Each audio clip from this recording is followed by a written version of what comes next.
तालियों के साथ स्वागत कीजिए दिल्ली के मुख्यमंत्री अरविंद केजरीवाल का, जिनसे बातचीत के लिए मैं मंच पर बुलाना चाहूंगी राहुल सिन्हा को।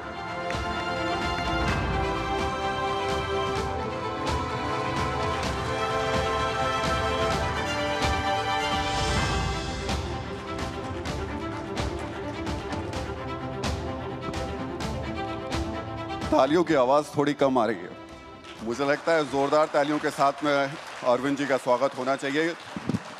लोकसभा चुनाव का आगाज बस कुछ वक्त में ही होने वाला है और उस वक्त में देश की सियासत में कुछ अहम चेहरे हैं और उसमें से एक अहम चेहरे अरविंद केजरीवाल हमारे साथ मौजूद हैं। अरविंद केजरीवाल यानी देश की सियासत में एक टर्निंग पॉइंट। अरविंद केजरीवाल जिनकी ज़रूरत इस वक्त बहुत सारे लोगों को है, उन्हें किसकी ज़रूरत है इस पर बात करेंगे। लेकिन इस संवाद को अरविंद जी मैं शुरू करूं उससे पहले आपके ओपनिंग रिमार्क्स। राहुल जी, मैं कोई नेता नहीं हूं और ना मुझे नेतागिरी करनी आती, मुझे राजनीति नहीं करनी आती। और आपके दर्शक पिछले 3 दिनों से, जब से आपका ये कार्यक्रम चल रहा है, काफ़ी पॉलिटिक्स की बातें सुन चुके होंगे। तो मैं 2-3 बातें देश के बारे में करना चाहता हूं। हम किस्मत वाले हैं कि हमें देश के लोगों का, दिल्ली के लोगों का बहुत प्यार मिला। पार्टी बनते ही हमारी सरकार बन गई दिल्ली के अंदर। और दिल्ली में हमने जो काम किए हैं, कई सारे क्षेत्रों में काम किए हैं। बिजली है, पानी है, सीवर है, सड़कें हैं, शिक्षा है, स्वास्थ्य है। लेकिन आज मैं 3 सेक्टर्स की बात करना चाहूँगा।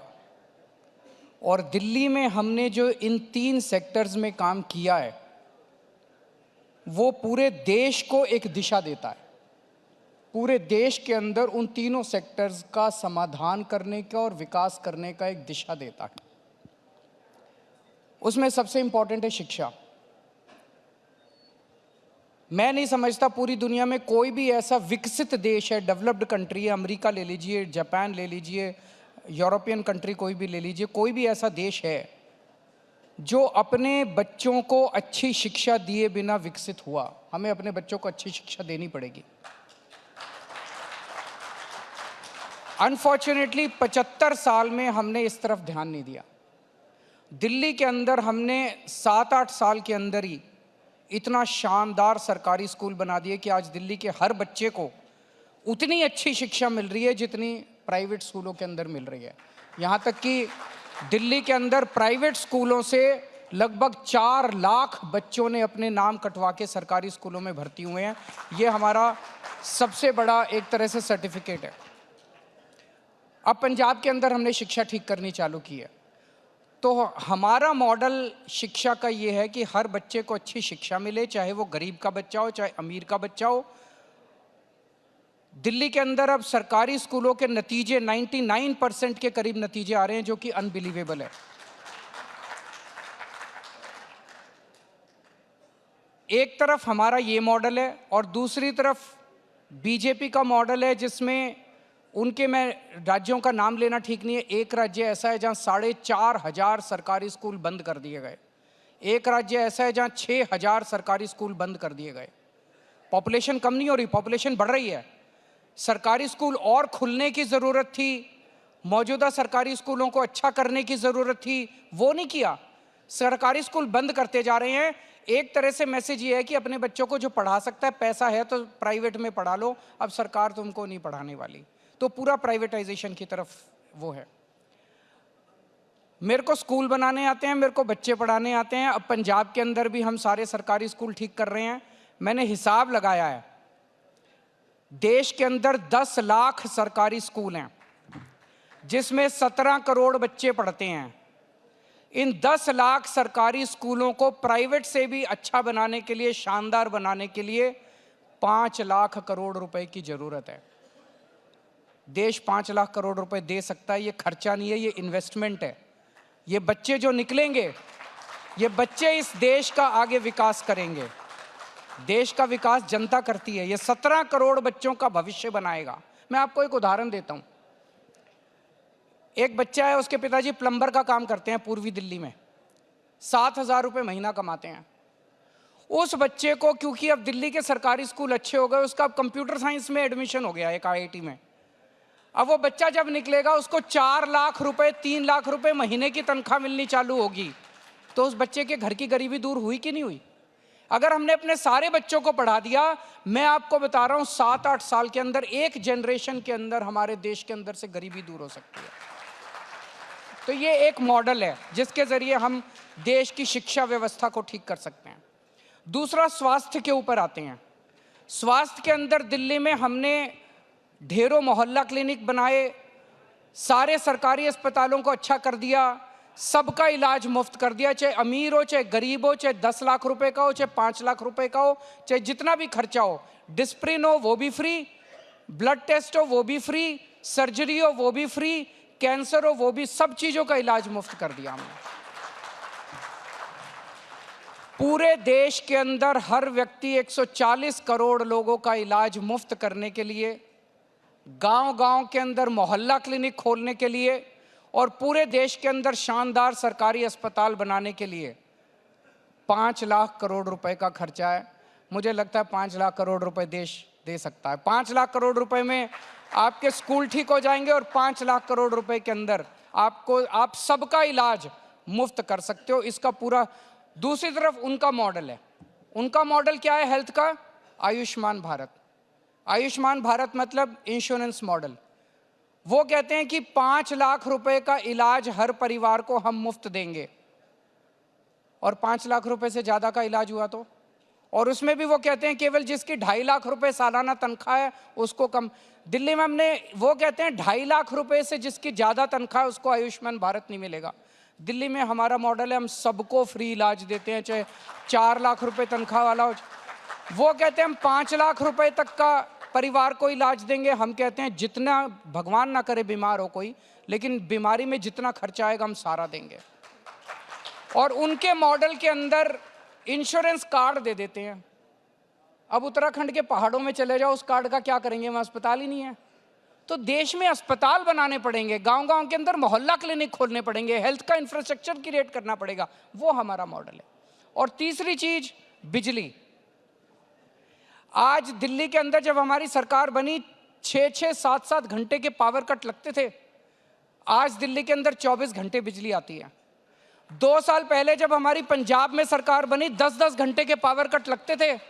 आज पंजाब में 24 घंटे बिजली आती है। देश के अंदर ना किसानों को बिजली मिल रही, ना इंडस्ट्री को बिजली मिल रही, और 10-10, 12-12 घंटे के गांव में चले जाओ, गांव में तो बिजली है ही नहीं पूरे देश के अंदर। पूरे देश को आज ये जान के ताज्जुब होगा जब मैं आपको ये स्टैटिस्टिक्स बताने जा रहा हूं। हमारे देश के अंदर 4 लाख मेगावाट बिजली बनाने की क्षमता है। 4 लाख मेगावाट। और डिमांड कितनी है? Peak demand. गर्मियों में जब भारी गर्मी पड़ रही होती है, सारे एसी चल, पीक डिमांड हमारे देश की है 2 लाख मेगावाट। बिजली बनाने की क्षमता 4 लाख मेगावाट और बिजली खपत हमारी 2 लाख मेगावाट। तो बिजली तो बहुत ज्यादा बन रही है हमारे यहाँ। ये बिजली घरों में क्यों नहीं आ रही? पावर कट क्यों लग रहे हैं? इंडस्ट्री को बिजली क्यों नहीं मिल रही? खेती को बिजली क्यों नहीं मिल रही? आपके घर को बिजली क्यों नहीं आ रही? आ सकती है, नीयत की कमी है, मैनेजमेंट की कमी है। और आखिरी चीज, कुछ लोग मुझे कहते हैं केजरीवाल जी आप फ्री बिजली देते हो, फ्री, ये सस्टेनेबल नहीं है। हमने दिल्ली के लोगों को फ्री बिजली दे दी, पंजाब के लोगों को फ्री बिजली दे दी, बजट ठीक ठाक चल रहा है हमारा, कोई दिक्कत नहीं हो रही। पूरे देश के हर परिवार को 200-200 यूनिट बिजली फ्री देने के लिए 1.5 लाख करोड़ रुपए का खर्चा है बस। हर परिवार को मुफ्त बिजली मिल जाएगी। तो सारा 5 लाख करोड़ रुपए में बिजली ठीक, शिक्षा ठीक हो जाएगी, 5 लाख करोड़ रुपए में स्वास्थ्य ठीक हो जाएगा, और 1.5 लाख करोड़ में बिजली। 11.5 लाख करोड़ रुपए में अच्छी एजुकेशन मिल जाएगी, अच्छी हेल्थ केयर मिल जाएगी, बिजली 24 घंटे मिल जाएगी, बिजली फ्री मिल जाएगी। और 11 लाख करोड़ रुपए इन्होंने अपने दोस्तों के लोन माफ करे हैं। अगर वो दोस्तों के लोन माफ नहीं करते तो देखो कितने काम हो सकते थे। तो मेरे ओपनिंग रिमार्क्स तो इतने हैं, बाकी जो आप मुझसे पूछेंगे। फिर से मैं यही कहूंगा, मेरे को राजनीति करनी नहीं आती। इंजीनियर हूं, मैकेनिकल इंजीनियर हूं, IIT खड़गपुर से पढ़ा लिखा हूं। काम करवा लो मेरे से जितना देश की तरक्की के लिए मेरे को मौका दिया आप लोगों ने, आपका बहुत बहुत शुक्रिया। आप तो काम करना चाहते हैं अरविंद जी, लेकिन जो एजेंसीज काम करना चाह रही हैं आप उसमें सहयोग ही नहीं कर रहे हैं। ईडी जिसको लेकर के कहा जाता है कि उनका दावा है कि उनके पास में आपकी मोटी फाइल है, लेकिन अब आपके घर पे भी एक मोटी फाइल बन गई है जो लगातार उनके सम्मन आ रहे हैं। 8वां सम्मन आज आ गया। आप जा क्यों नहीं रहे ईडी के दफ्तर? देखिए, ये 2 साल से इनका केस चल रहा है। कहते हैं कोई शराब घोटाला हुआ था दिल्ली में। 2 साल से इनका केस चल रहा है। इन 2 सालों के अंदर पता नहीं 1000 से ज़्यादा रेड मार चुके, पता नहीं कितने लोगों को गिरफ्तार कर चुके।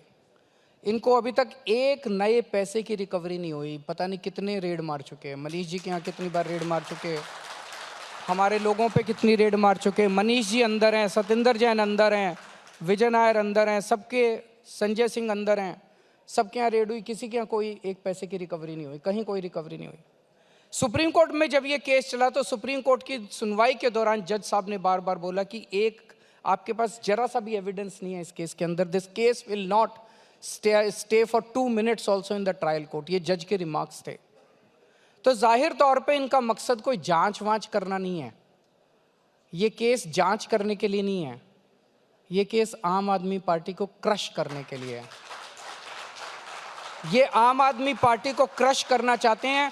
पूरे देश के अंदर ऐसी पार्टी बता दी जिसके टॉप के नंबर 2, नंबर 3, नंबर 4 के नेता जेल के अंदर बैठे बिना किसी आरोप के, कोई आरोप नहीं, कुछ नहीं।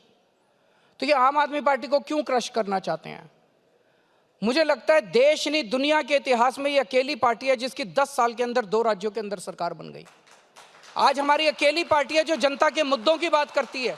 इन लोगों से पूछ लीजिए इनको क्या चाहिए। इनको अपने बच्चों को पढ़ाना है, बीमार हो जाए घर में तो उसका इलाज कराना है, इनको सड़क चाहिए, इनको बिजली चाहिए, इनको पानी चाहिए। कौन सी पार्टी इन मुद्दों की बात करती है? केवल हमारी पार्टी इन मुद्दों की बात करती है। तो ये इनको अगर बीजेपी को आज खतरा है भविष्य में तो केवल आम आदमी पार्टी से खतरा है। और जैसे अंग्रेजी में कहते हैं निपिंग इन द बड, वो आम आदमी पार्टी को अभी क्रश कर देना चाहते हैं कि भविष्य का कोई खतरा ना बचे। तो इनका कोई जांच वांच इनका मकसद थोड़ी है। अरविंद जी, लेकिन आम आदमी के मन में जो सवाल है वो यही है कि अरविंद केजरीवाल इतने बुलाने के बाद क्यों नहीं जा रहे? कुछ गिरफ्तारी का डर है क्या? और आपकी पार्टी जो बार बार कहती है, हर बार जब सम्मान आता है कि देखिए गिरफ्तार कर लेंगे, ये जो कहते हैं बार बार, ये क्यों कहते हैं? उत्सुकता है, उम्मीद है, या आपकी कोई स्ट्रेटेजी है? पूरा देश देख रहा है जब इनका मकसद जांच करना नहीं है तो इनका मकसद गिरफ्तारी करना है। इन्होंने, जैसे मैंने कहा, नंबर 2, नंबर 3, नंबर 4 सबको गिरफ्तार कर लिया। अब ये केजरीवाल को गिरफ्तार करना चाहते हैं।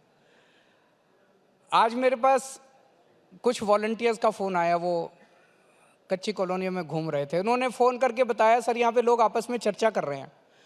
लोगों ने कहा कि अपने केजरीवाल को बोल देना बिल्कुल नहीं जाएगा ईडी में। बहुत अच्छा कर रहा है जो वो ईडी में नहीं जा रहा। ईडी का मकसद, केंद्र सरकार का मकसद कोई जांच वांच करना नहीं है। केंद्र सरकार का मकसद केवल और केवल केजरीवाल को गिरफ्तार करना है। तो इनका मकसद जांच से कोई, आज ईडी, सीबीआई, इनकम टैक्स, इन एजेंसीज का मकसद कोई जांच तो रह ही नहीं गया। जगह जगह ये एजेंसीज का इस्तेमाल करके पार्टियों को तोड़ रहे हैं।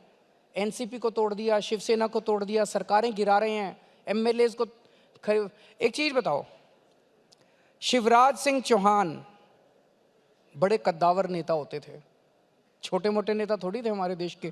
3 times चीफ मिनिस्टर थे, 3 या 4 times चीफ मिनिस्टर थे, 3 times। वसुंधरा राजे जी कद्दावर नेता होती थी। एक झटके में उठा के उन्होंने शिवराज सिंह चौहान को परे कर दिया। एक झटके में उठा के उन्होंने वसुंधरा राजे को परे कर दिया। मैं आपको गारंटी के साथ कह सकता हूं, अगर ईडी नहीं होती तो आज इन दोनों ने अपनी अलग पार्टी बना ली होती और बीजेपी की नाक में दम कर दिया होता इन दोनों ने। ईडी से डरा डरा के आज केंद्र सरकार चली ईडी से रही है। इस पार्टी को तोड़ दो, उस सरकार को गिरा दो। ये क्या है? ये जनतंत्र नहीं है। हमारे देश के लिए बहुत खतरनाक है जो भी हो रहा है देश के अंदर। अरविंद जी, तो आज आप इस मंच पे कह रहे हैं कि ईडी सम्मन भेजती रहे, आप नहीं जाएंगे? मैं वही करूंगा जो कानूनी रूप से जायज है। अब मैं कानून पे आ जाता हूं, पॉलिटिकल बात छोड़ दीजिए। मैं कुछ सम्मन पे नहीं गया। ईडी ने मेरे खिलाफ कोर्ट में केस कर दिया। अब मैं कोर्ट में जाके कोर्ट को बताने वाला हूं कि कैसे ईडी के सम्मन इलीगल हैं। मेरे वकीलों ने बताया कि ईडी जो सम्मन भेज रही है वो इलीगल है, कानूनी रूप से सही नहीं है। मैं कोर्ट में जाके बताऊंगा। तो अब जब तक खुद ही ईडी वाले कोर्ट में गए, जब तक कोर्ट का ऑर्डर नहीं आ जाता तो ईडी को इंतजार करना चाहिए। वो ईडी कोर्ट के, भाई आपको कोर्ट पे यकीन नहीं है क्या? आप ही तो गए हो कोर्ट में, कोर्ट पे भरोसा रखो, कोर्ट का जजमेंट आ जाने दो। कोर्ट का जजमेंट आने तक इंतजार नहीं करते। रोज कल एक जवाब दिया, आज फिर एक सम्मन आ गया, कल फिर एक सम्मन आ जाएगा। तो ये तो एक तरह से तमाशा बना रखा है इन लोगों कोर्ट ने। कहेगा तो जाएंगे आप? कोर्ट कहेगा तो जाएंगे, कोर्ट कहे तो सही। इनके सम्मन जो है वो बिल्कुल इलीगल है। और क्यों इलीगल है मैंने इनको कानूनी जवाब दिया है, लेकिन मेरे ऑब्जेक्शंस का वो जवाब ही नहीं देते। अरविंद जी, जब आपने कोर्ट की बात की तो आपके उप मुख्यमंत्री मनीष सिसोदिया जेल में हैं, बेल नहीं मिल पा रही है उन्हें। क्यों ऐसा हो रहा है कि आप अदालत के सामने ऐसी बातें नहीं रख पा रहे कि वो निर्दोष हैं और कम से कम बेल तो दे ही दीजिए? दो चीज़ें हैं। सुप्रीम कोर्ट में जब ये केस चला, आपने देखा होगा, सुप्रीम कोर्ट में जज साहब ने बार बार कहा कि ईडी के पास कोई सबूत नहीं है, ईडी के पास कोई सबूत नहीं है, कोई सबूत नहीं है, कोई रिकवरी नहीं है, एक पैसे की रिकवरी नहीं है, ये केस 2 मिनट के लिए नहीं टिकेगा। ये तो उनकी लाइन थी, ये केस 2 मिनट में नहीं चलेगा। ईडी के केसेस में जमानत क्यों नहीं मिल रही लोगों को? किसी को नहीं मिल रही जमानत ईडी के केस के अंदर, क्यों नहीं मिल रही? अभी तक देश का कानून ये होता था, क्रिमिनल लॉ ये होता था, you are innocent till proved guilty. अगर आपके ऊपर कोई आरोप लगा, आपके ऊपर कोई एफआईआर हुई, आपको गिरफ्तार करते थे, आपसे पूछताछ करते थे, और पूछताछ के बाद 10-15 दिन के बाद आपको बेल मिल जाती थी, आप घर आ जाते थे, फिर आपके ऊपर मुकदमा चलता था। मुकदमे में अगर आप दोषी पाए जाते थे तब आपको सजा होती थी और आप जेल जाते थे। अब ये पूरा कानून इन्होंने ईडी में पलट दिया। अब इसमें हो गया you are guilty till proved innocent. इस कानून में इन्होंने लिख दिया, इस कानून में इन्होंने ये लिखा है कि आपके ऊपर आरोप लगेगा, आपके ऊपर एफआईआर होगी, झूठा सच्चा जो मर्जी आरोप लगा दें, आपको गिरफ्तार कर लिया जाएगा। और आपको बेल तब तक नहीं मिलेगी जब तक आपका मुकदमा पूरा नहीं हो जाता और आप इनोसेंट प्रूव नहीं हो जाते। मुकदमे तो इस देश में 15-15 साल चलते रहते हैं, तो 15 साल तक आप मनीष सिसोदिया को जेल में रखोगे? तो ये बेल इसलिए नहीं मिल रही कि वो दोषी हैं, बेल इसलिए नहीं मिल रही कि उन्होंने ये पूरा कानून पलट दिया। इसीलिए ईडी की वजह से आज पार्टियां टूट रही हैं। आप पहले जो कानून था, भाई आपने एफआईआर करी, आप गिरफ्तार कर लो मुझे, मेरे से पूछताछ कर लो, 10 दिन में 15 दिन में मेरे को बेल मिल जाती थी। अब बेल तब तक नहीं मिलेगी जब तक पूरा मुकदमा ट्रायल पूरा होके आप इनोसेंट प्रूव नहीं हो जाते। ये तो गलत कानून है। अरविंद जी, जो आपने बात कही कि ईडी की वजह से पार्टी टूट रही है कई, आपने अभी हाल फिलहाल में आरोप लगाया था कि आपकी पार्टी के विधायकों को भी तोड़ने की कोशिश की गई और 25 करोड़ रुपए ऑफर दिए गए। वो मामला थोड़ा आप बताएंगे? ये कई बार इन्होंने कोशिश कर ली, ये पहली बार नहीं है, उसके पहले भी इन लोगों ने कोशिश की है। ये ऑपरेशन लोटस 2016-17 से चल रहा है इनका। ये कई बार इन्होंने हमारे एमएलएज को खरीदने की कोशिश की, हमारी पार्टी को ये तोड़ नहीं पा रहे हैं आज तक। इन हमारे एमएलएज, आपको याद होगा जब सबसे पहले हमारी सरकार बनी थी 28 एमएलए थे हमारे, 36 चाहिए थे, 8 की कमी थी, और इनके 32 थे, इनके बीजेपी के 32 थे, इनको केवल 4 एमएलए तोड़ने थे। 28 में से हमारे 4 एमएलए भी नहीं तोड़ पाए। इन्होंने बहुत कोशिश की उन दिनों में। तो ये कई बार कोशिश कर चुके हैं हमारी पार्टी तोड़ने की, हमारे एमएलए तोड़ने की, लेकिन हमारे लोग मजबूत हैं, हमारे साथ खड़े हुए। हमने कोई गलत काम नहीं किया। राहुल जी, आज अगर किसी पे ईडी का, सीबीआई का शिकंजा होता है, अगर वो दोषी है, अगर उसने गलत काम कर रखा है, वो तुरंत बीजेपी में चला जाता है और उसको फिर सारी फाइलें उसकी रफा दफा हो जाती है। अगर कोई दोषी नहीं है मनीष सिसोदिया की तरह, तो उसको 10 बार कोशिश की जाती है बीजेपी ज्वाइन कराने के लिए, वो अड़ा रहता है, उसे पता है आज इतनी तो कल मैं बाहर तो आ ही जाऊंगा। तो आज ईमानदार की परिभाषा ये नहीं है कि आपको ईडी ने गिरफ्तार किया। आज ईमानदार की परिभाषा है ईडी के एक्शन के बाद अगर आप बीजेपी में चले गए तो आप बेईमान हो, और अगर ईडी के एक्शन के बाद भी आप डटे रहे और जेल चले गए, आप ईमानदार हो। इसका मतलब आपने कोई गलत काम नहीं किया। अरविंद जी, मुझे याद आ रहा है जब आपकी सरकार बनी थी तब आपका एक ऐड बहुत चला था उस समय, और उसमें आपने कहा था कि अब कोई अगर रिश्वत देने आए तो उसका स्टिंग कर लेना और हमें भेज देना और हम कार्रवाई करेंगे। या आपके विधायक उनका स्टिंग क्यों नहीं कर लेते जो आपको ऑफर कर रहे हैं? स्टिंग पहले किए भी हैं हमारे, 1 या 2 स्टिंग हमने जारी भी किए थे। लेकिन राहुल जी सारा दिन, अब आप आए हमारे पास, आप मेरे दोस्त हो और आप उन लोगों का मैसेज लेके आए, मान लीजिए अब मैं अपने फ़ोन पे आपकी रिकॉर्डिंग थोड़ी करूँगा यार। आप मेरे पास मान लीजिए मैसेज लेके आए, आपने कहा अरविंद जी वो लोग आपसे बात करना चाहते हैं, वो कह रहे हैं कि मनीष को भी छोड़ देंगे, सतिंदर को भी छोड़ देंगे, संजय सिंह को भी छोड़ देंगे, आप ये इंडिया गठबंधन मत करो। अब मैं यार आपकी थोड़ी वो करूँगा, आप मेरी और आपकी तो दोस्ती है ना? तो मैं अब आपकी आवाज़ रिकॉर्ड करूँगा और फिर जनता को दिखाऊंगा तो रिश्ते खराब होते हैं। इसी तरह से करते हैं ये लोग, इसी तरह से करते हैं। मैं कितनी कहानियां सुनाऊं आपको। अच्छा, आपने मेरा नाम लिया तो कोई एक नाम, आप नहीं करते, कोई एक नाम तो बता दीजिए, कोई एक नाम तो बता दीजिए जो ऑफर लेकर आया हो आपके पास और कहा हो इस तरीके से। वो इम्पोर्टेंट नहीं है। इम्पोर्टेंट ये है कि इस टाइम देश में चल क्या रहा है। इंडिविजुअल्स इम्पोर्टेंट नहीं है। जो कुछ इस देश के अंदर इस वक्त घटित हो रहा है वो अच्छी चीज़ नहीं है देश के लिए, इससे तरक्की नहीं होती। आज जिस तरह से भाई चुनाव हुए, चुनाव में हमारी आपकी लड़ाई है, हम चुनाव लड़े, आप चुनाव लड़े, आप जीत गए आप सरकार चलाओ, वो जीत गए वो सरकार चलाओ। जो जीत गया वो सरकार चलाए 5 साल, जनता को पसंद आएगी उनको दोबारा वोट दे देंगे, जनता को नहीं पसंद आएगी उनको वोट दे के निकाल देंगे। अब दिल्ली के अंदर हमें सरकार ही नहीं चलाने देते, हर चीज़ में टांग अड़ाते हैं, हर चीज़ में टांग अड़ाते हैं।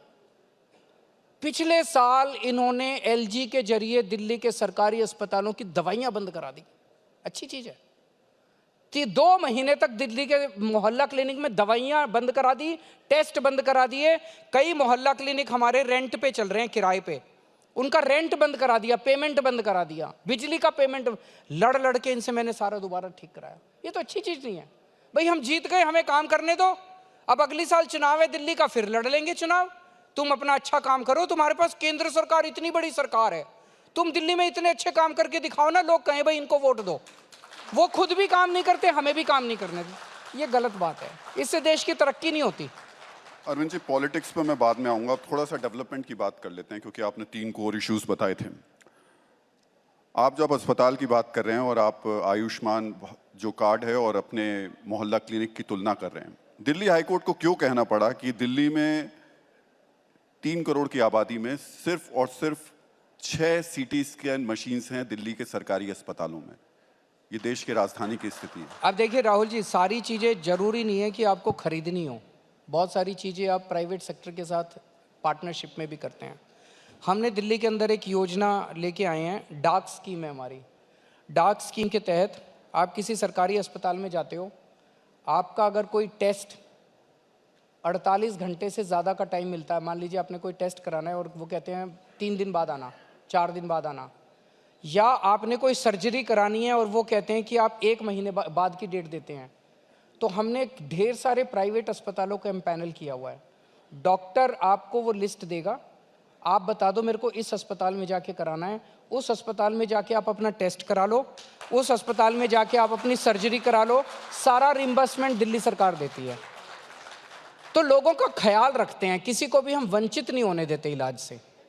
अगर सीटी स्कैन कम है मशीन, जरूरी थोड़ी है कि मैं सारी मशीनें खरीदूंगा। मैं प्राइवेट सेक्टर के साथ अगर पार्टनरशिप करके अपने लोगों को अच्छा इलाज दे रहा हूं तो इसमें कोई बुरी बात नहीं है। आपने बिजली की बात की, आपने कहा कि जो 4 लाख मेगावाट बिजली हम लोग बनाते हैं, 2 लाख की सिर्फ डिमांड है, बाकी 2 लाख कहाँ जाती है? थोड़ा उसको आप डिफाइन कर पाएंगे, बता पाएंगे कि अगर वो 2 लाख बिजली का इस्तेमाल अरविंद केजरीवाल को करने को दिया जाए तो क्या स्थिति बनेगी? नहीं, बिल्कुल करेंगे। बेसिक जैसे दिल्ली और पंजाब में किया। मैं बड़ी बड़ी बातें करूं तो कोई फायदा नहीं। दिल्ली के अंदर भी बिजली की अवेलेबिलिटी की प्रॉब्लम नहीं थी, इंफ्रास्ट्रक्चर की प्रॉब्लम थी। दिल्ली के अंदर तो मैंने और सतिंदर जैन ने खड़े होके, जैसे अपने घर में काम कराते हैं ना, गली गली के अंदर ट्रांसफार्मर खराब पड़े थे, तारें टूटी पड़ी थी, तारें गल गई थी, वो सारी रिप्लेस कराई हैं। इंफ्रास्ट्रक्चर को सुदृढ़ किया है। लोकल फॉल्ट होते थे बहुत ज़्यादा, कभी ट्रांसफार्मर उड़ गया, थोड़ा सा वोल्टेज ज़्यादा है, कभी ये उड़ गया।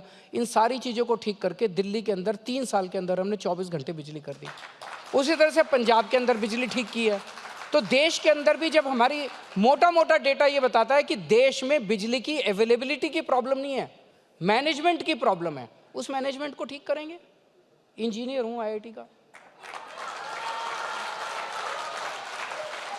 अरुण जी, आपने बोला कि आप सब्सिडी दे सकते हैं, बिजली मुफ्त दे सकते हैं, और क्योंकि आपका बजट ठीक चल रहा है इसलिए आप दे सकते हैं। एक तरफ आप ये कहते हैं, दूसरी तरफ आप ये भी कहते हैं कि केंद्र सरकार पैसा नहीं देती है, काम नहीं करने देते हैं।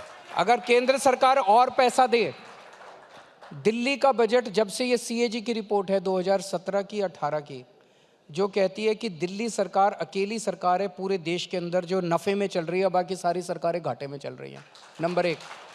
दूसरी चीज, सीएजी की रिपोर्ट कहती है जब से आम आदमी पार्टी की सरकार बनी है तब से हम नफ़े में चल रहे हैं, उसके पहले घाटे में चल रही थी दिल्ली सरकार।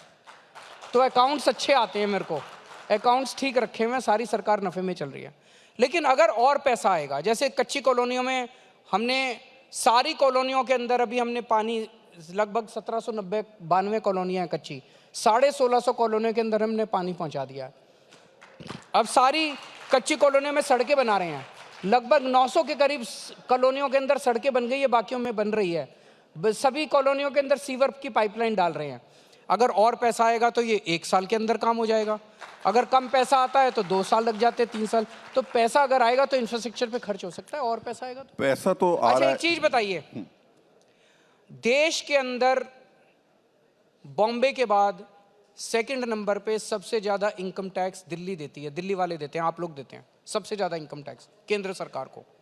2 लाख करोड़ रुपए, 2 लाख करोड़ रुपए इनकम टैक्स दिल्ली वाले देते हैं केंद्र सरकार को, और बदले में केंद्र सरकार से क्या मिलता है साल का? 325 करोड़। तो ये तो चूसने वाली बात हुई ना भाई। हम एक ग्रोथ इंजन है, देश का एक ग्रोथ इंजन है, सोना देने वाली मुर्गी है, सोने के अंडे देने वाली मुर्गी का गला ही घोट दोगे तो फिर वो अंडे कैसे देगी? तो यार उसको, मुर्गी को अच्छा खिलाओ पिलाओ थोड़ा सा। अगर 2 लाख करोड़ रुपए हम देते हैं, 2 लाख करोड़ रुपए में से आप 20,000 करोड़ तो हमारा हक बनता है, 20,000 करोड़ रुपए तो दिल्ली वालों को मिलने चाहिए वापस उसमें से। बाकी आप, देश गरीब है हम मानते हैं, बाकी आप पूरे देश में बांट दो, दिल्ली वालों को उसमें से 20,000 करोड़ तो देना बनता है। 325 करोड़ रुपए देते हैं, बताओ मैं क्या गलत मांगता हूं उनसे? अरविंद जी, मेरा जो अगला सवाल है वो भी थोड़ा उलझा हुआ सा है। ये हकीकत है कि दिल्ली में लोगों की जो प्रति व्यक्ति आय है वो 14% बढ़ी है, राष्ट्रीय औसत से 158% ज़्यादा हुई है। बहुत अच्छा कमा रहे हैं दिल्ली वाले, लेकिन पॉल्यूशन की वजह से इंडस्ट्री यहाँ नहीं आ रही, फिर कमा कहाँ से रहे हैं? देखिए, इंडस्ट्री जो नॉर्मल इंडस्ट्री है वो वैसे भी दिल्ली के अंदर कम है। 85% दिल्ली की इकोनॉमी जो है वो सर्विस इंडस्ट्री से चलती है। जो ये पोल्यूटिंग इंडस्ट्री जो होती थी वो वैसे भी दिल्ली के बाहर भेज दी गई थी कई साल पहले सुप्रीम कोर्ट के ऑर्डर्स के तहत। तो आज ये वाली इंडस्ट्री वैसे भी दिल्ली के अंदर नहीं आ सकती, सर्विस इंडस्ट्री आ सकती है, वो आ रही है, काफ़ी बड़े पैमाने पे आ रही है। और जब से हमारी सरकार आई है जो कि ईमानदार सरकार है, जिसके अंदर रेड टेपिज्म नहीं है, तो बहुत बड़े स्तर के ऊपर इकोनॉमिक एक्टिविटी, आपने खुद ही कहा कि प्रति व्यक्ति आय बढ़ रही है। प्रति व्यक्ति आय तो तभी बढ़ेगी ना जब इकोनॉमिक एक्टिविटीज़ बढ़ रही हैं दिल्ली के अंदर। और इकोनॉमिक एक्टिविटीज़ क्यों बढ़ रही हैं, उसका एक बेसिक सबसे सिंपल आसान तरीका समझाने का है। 2 काम किए हैं हमने एक आम आदमी के हाथ में पैसा दिया है। कैसे पैसा दिया है? उसकी बिजली मुफ्त कर दी, उसका पानी मुफ्त कर दिया, उसका बसों का किराया महिलाओं का मुफ्त कर दिया, उसका शिक्षा मुफ्त कर दी बच्चों की, उसका इलाज मुफ्त कर दिया। 5 बड़ी चीज़ें। अभी मैंने एक सर्वे कराया था कई वॉलंटियर्स को भेज के, कम से कम नहीं तो हर महीने 5 से 10 हज़ार रुपये महीना हर परिवार का बचने लगा है।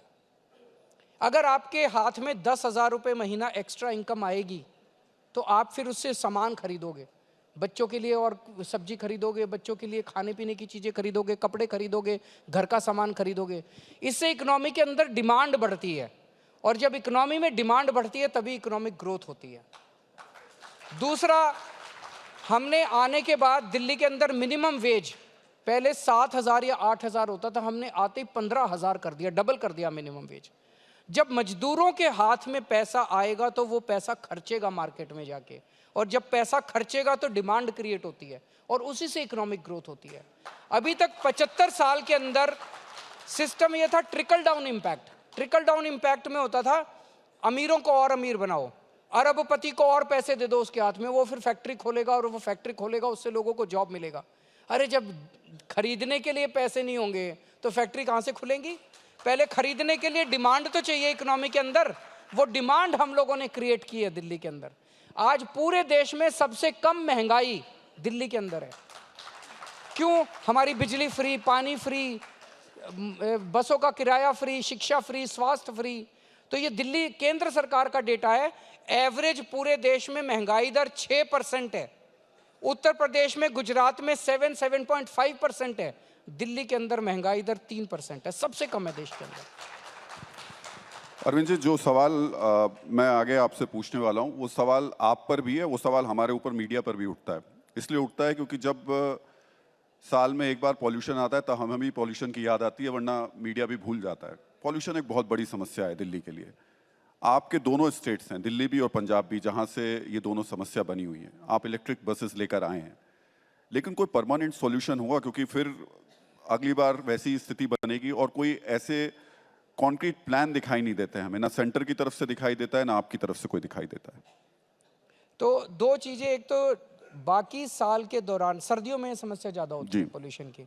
इस वक्त अगर आप देखें तो पोल्यूशन रीजनेबली कंट्रोल्ड लेवल में है, इस टाइम पोल्यूशन ज़्यादा नहीं है दिल्ली के अंदर।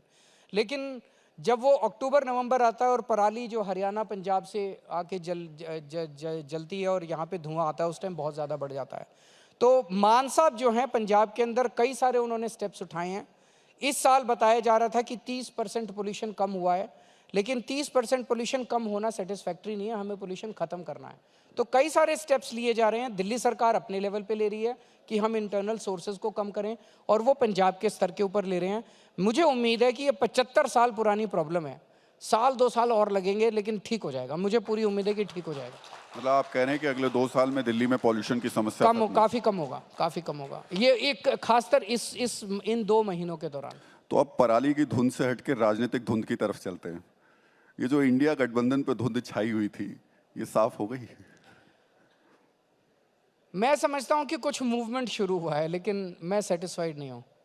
मुझे लगता है कि काफ़ी पहले काफ़ी सारी एक्टिविटीज़ करनी चाहिए थी और हम लोगों ने नहीं की, तो ये ठीक नहीं हुआ। अगर समय रहते काफ़ी पहले अगर हम तेज़ी से काम करते, एक्टिविटी करते, तो नतीजे बहुत अच्छे और हो सकते थे। कहाँ किसकी तरफ से चूक रह गई? देखिए, अगर इंडिया गठबंधन को लीड कांग्रेस कर रही है, कांग्रेस को इनिशिएटिव लेना चाहिए था, काफ़ी कमी रह गई उधर। आप कह रहे हैं कि कांग्रेस अगर पहले इनिशिएट लेती तो आज तस्वीर कुछ और होती। बिल्कुल। आपका गठबंधन तो अभी हाल फिलहाल हुआ है, वो सही तरीके से आप मान के सीट शेयरिंग अच्छी हो गई है, ठीक हो गई है। कहाँ आप मानते हैं कि कांग्रेस अगर थोड़ा सा बड़ा दिल दिखाती तो गठबंधन और मजबूत होता? मुझे लगता है ये मंच नहीं है जिसमें हम एक दूसरे की कमियां निकालें। अभी ये है कि जितना बचा है इसको मैक्सिमाइज कैसे कर सकते हैं, जो भी आज है, जितना भी आज है, इसको मैक्सिमाइज करके रिजल्ट्स को मैक्सिमाइज कैसे कर सकते हैं, उस पर चर्चा होनी चाहिए। अरुण जी, क्योंकि आपकी टक्कर जिन लोगों से है, यानी कि बीजेपी से है, वो अपना टारगेट 400 पार बता रहे हैं, 370 अकेले बीजेपी बात कर रही है। वो तो बकवास कर रहे हैं।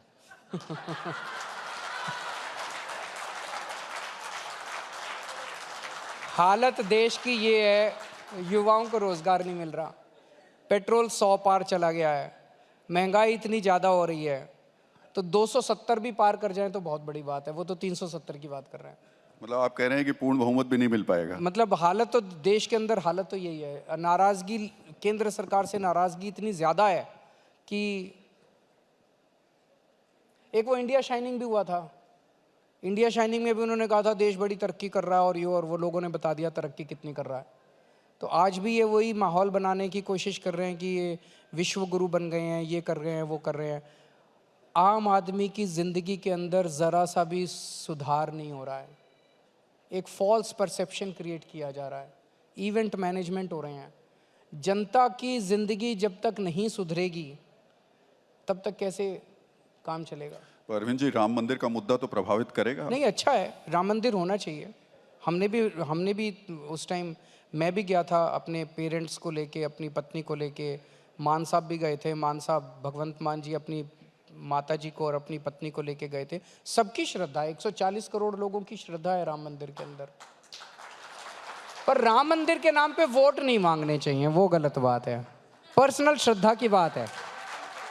मैं राम जी का भक्त हूँ, मैं हनुमान जी का भक्त हूँ, मैं शिव जी का भक्त हूँ, ये मेरी पर्सनल श्रद्धा है, सबको अधिकार है। 2014 के जो अरविंद केजरीवाल थे, वो जब बात करते थे तो बिजली, पानी, शिक्षा, इन सब की बात करते थे। 2023 तक आते आते अरविंद केजरीवाल सॉफ्ट हिंदुत्व की बात करने लगे। उन्हें भी मंदिर में, उन्हें भी पूजा पाठ करते हुए दिखाना पड़ा। ना, बिल्कुल नहीं है। आप मुझे जानते नहीं हो।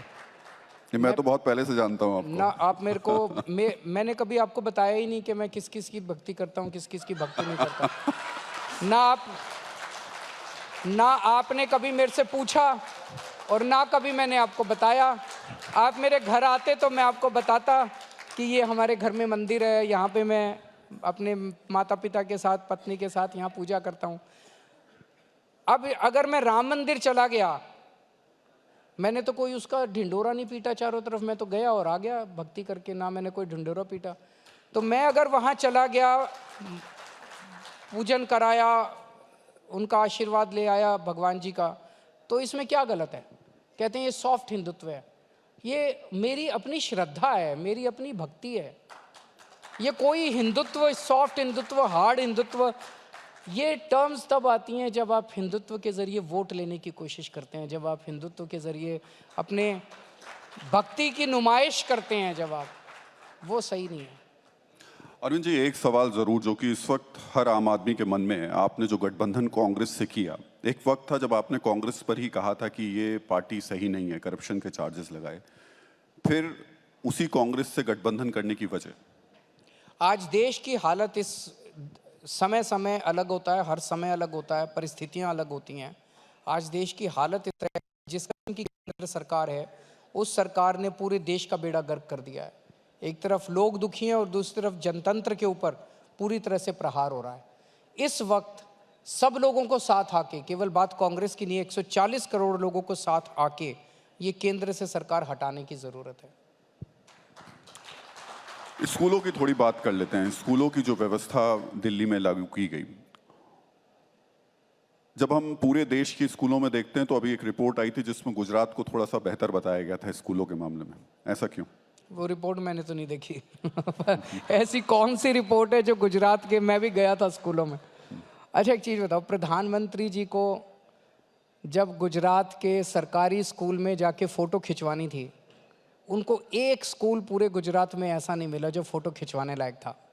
फिर एक टेम्पोरेरी टेंट के अंदर एक क्लासरूम बनाया गया, आर्टिफिशियल क्लासरूम बनाया गया, जिसमें 4 बच्चों को बिठाया गया और वहाँ पे उनको फ़ोटो खिंचवानी पड़ी। कहाँ से गुजरात के स्कूल अच्छे हो गए? ये अपनी रिपोर्ट बना लेते हैं, बिकॉज इन्हीं की अपनी सरकार है। सेंट्रल गवर्नमेंट की रिपोर्ट होगी, सेंट्रल गवर्नमेंट। हाँ सेंट्रल गवर्नमेंट की रिपोर्ट। लेकिन उसी सेंट्रल गवर्नमेंट की रिपोर्ट आपने पहले भी कोट की थी अरविंद जी। पर उन स्कूलों की बात जरूर कर लेते हैं जिन स्कूलों को लेकर के आप काम कर रहे हैं। आपने अभी तक जो काम किया वो तो ठीक है, भविष्य की रणनीति क्या है उसको लेकर? क्या भविष्य की रणनीति उन स्कूलों को लेकर आपकी? नहीं, भविष्य के अंदर अब हमारे जितने सरकारी दिल्ली सरकार के स्कूल थे, कुछ एक छोड़ के बाकी सारी स्कूलों का इंफ्रास्ट्रक्चर बहुत अच्छा हो गया। जो बच गए उनको करेंगे। एमसीडी अब हमारे पास आई है। एमसीडी के लगभग 1800 प्राइमरी स्कूल हैं, उनकी भी हालत बहुत ख़राब है। नेक्स्ट स्टेज में उनको सबको ठीक करना है, उनको बेहतर बनाना है। और स्कूलों के अंदर अब इंफ्रास्ट्रक्चर ठीक कर दिया, टीचर्स को मोटिवेट कर दिया। अब करिकुलम जो है उसके ऊपर चर्चा चल रही है। आपको जान के ताज्जुब होगा कि हम 11वीं और 12वीं के बच्चों को बिजनेस करना सिखा रहे हैं। 11वीं 12वीं के स्कूल के बच्चों को। हमारा ये मानना है कि देश के अंदर बेरोजगारी तब तक ठीक नहीं हो सकती जब तक हमारे बच्चे जो निकलते हैं, कोई बीएससी करके निकल रहा है, कोई बीए करके निकल रहा है, कोई बीकॉम करके निकल रहा है, कोई एलएलबी करके निकल रहा है, और हर बच्चा निकलने के बाद नौकरी ढूंढ रहा है। इतनी नौकरियां कहाँ से आएंगी? हमें अपने बच्चों को बिजनेस करना सिखाना है ताकि वो स्कूल से निकलने के बाद नौकरी ढूंढने वाला नहीं, नौकरी देने वाला बने। वो हम सिखा रहे हैं। आपको जान के वहाँ पे अब हमारे लगभग 2.5 लाख बच्चे हैं 12वीं क्लास के अंदर पूरे सिस्टम में। हर बच्चे को हम 2-2 हज़ार रुपये देते हैं और उनको कहते हैं कोई बिजनेस आइडिया सोचो। तो 5 बच्चे 10 बच्चे इकट्ठे हो जाते हैं, तो 10 बच्चे इकट्ठे हो गए तो उनके 20,000 रुपये हो गए। वो फिर कोई बिजनेस आइडिया सोचते हैं, उसको मार्केटिंग करते हैं, फेसबुक पे, व्हाट्सएप पे अपना माल बेचते हैं, फिर हम बड़े बड़े देश के उद्योगपतियों को लाके उन बच्चों से प्रेजेंटेशन कराते हैं। वो बच्चे प्रेजेंटेशन करके उन उद्योगपतियों से अपना लोन रेज करते हैं। 11वीं के बच्चे, 12वीं के बच्चे, सरकारी स्कूलों के बच्चे।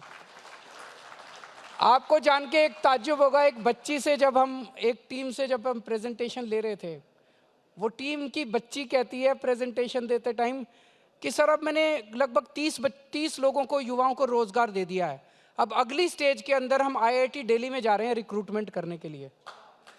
12वीं की बच्ची, दिल्ली के सरकारी स्कूल की बच्ची कॉन्फिडेंस के साथ कह रही है कि मैं कैंपस इंटरव्यू करने के लिए IIT दिल्ली जा रही हूं। देश के लोगों को रोजगार तो तभी मिलेगा जब हमारे बच्चों को हम, तो ये करिकुलम को लेके अब हम नए नए एक्सपेरिमेंट्स कर रहे हैं अपने स्कूलों के अंदर। करिकुलम में जब आप चेंजेस कर रहे हैं तो इतिहास की किताब तो नहीं बदलेंगे आप? नहीं, इतिहास की किताब नहीं बदली, लेकिन जैसे अभी हमने हैप्पीनेस करिकुलम किया, खुश कैसे रहना है, तो हर क्लास के अंदर रोज सुबह 45 मिनट, पहले 45 मिनट मेडिटेशन होती है, उनको इंस्पायरिंग कहानियां सुनाई जाती है। और आपको जान के ताज्जुब होगा, जब वो ट्रंप साहब आए थे देश में, उनकी वाइफ मेलेनिया ट्रंप, वो दिल्ली के सरकारी स्कूल के हैप्पीनेस क्लास अटेंड करके गई थी हमारी। उसने वहाँ सुना हुआ था, अमेरिका में सुना था कि दिल्ली के सरकारी स्कूलों में कोई हैप्पीनेस क्लास चलती है जो बहुत अच्छी है। वो आई, उसने 45 मिनट पूरी हैप्पीनेस क्लास अटेंड की थी।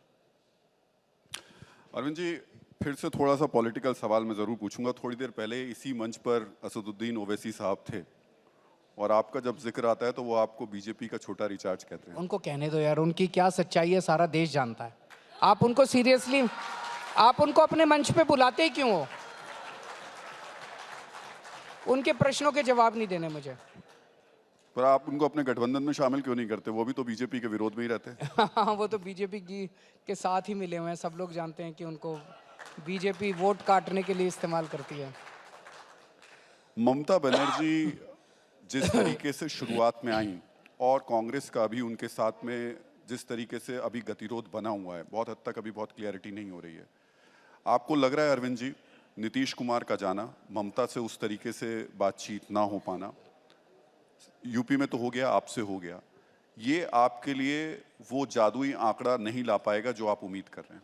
मैं उम्मीद करता हूं कि आने वाले समय में जो भी कड़वाहट है या जो भी ऑब्स्टेकल्स हैं वो दूर होंगे और बाकी भी जितने पार्टनर्स हैं उनके साथ भी सीट शेयरिंग अच्छे माहौल में पूरी होनी चाहिए। आपने तो बातचीत की है, मामला फंसता कहाँ है, पे किस जगह जाकर फंस जाता है? देखिए, अंदर 10 तरह के वो होते हैं, यहाँ चर्चा नहीं की जा सकती, लेकिन सब लोगों को बैठ के एक अच्छे माहौल के अंदर देश को बचाने के लिए ये करना चाहिए।